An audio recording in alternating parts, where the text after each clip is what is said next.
Good day, I'm Lorraine Mendez and this is your JIS News for Tuesday, May 2. Government has again committed to releasing funds early to schools in a bid to replicate this year's successful early disbursements. Education Minister Senator Roel Reid made the announcement during a press conference at his Hero Circle offices Monday. Schools can now look forward to their first payment for the new academic year. Will again be in June. And they will get another payment, which is the second for the new financial year, new academic year, in September. The third tranche is still scheduled for December, but we'll always try to give them a Christmas and give them earlier, and then April again. Schools are budgeted to receive $7.2 billion to fund their operations in the 2017-2018 academic year.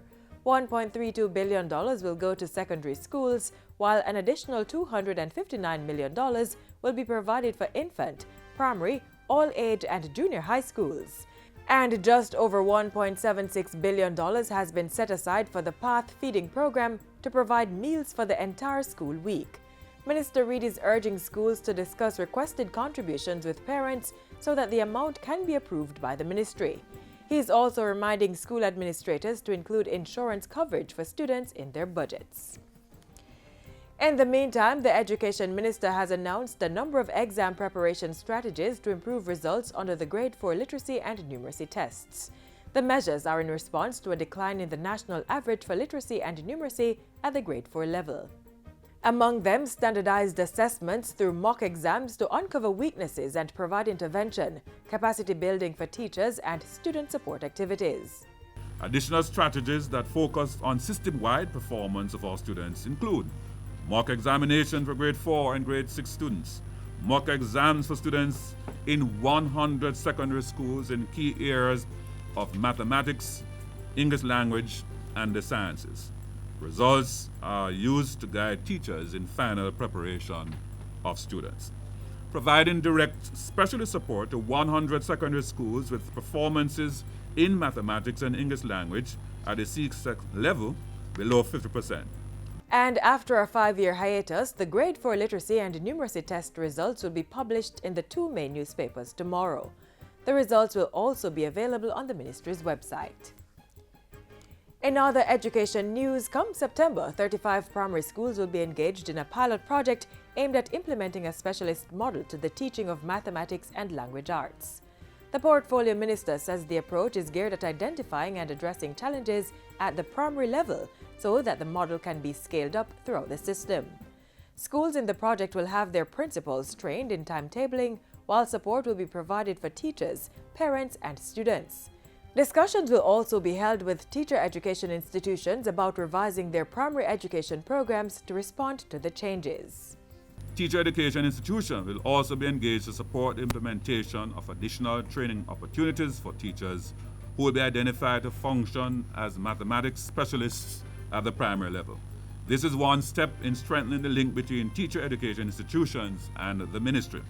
Parents are being urged to assist in the safe return of children who go missing by keeping a current photograph of their children at all times. Minister of State for Education, Youth and Information Floyd Green says having the up-to-date photos will make it easier for the authorities and citizens to locate missing children.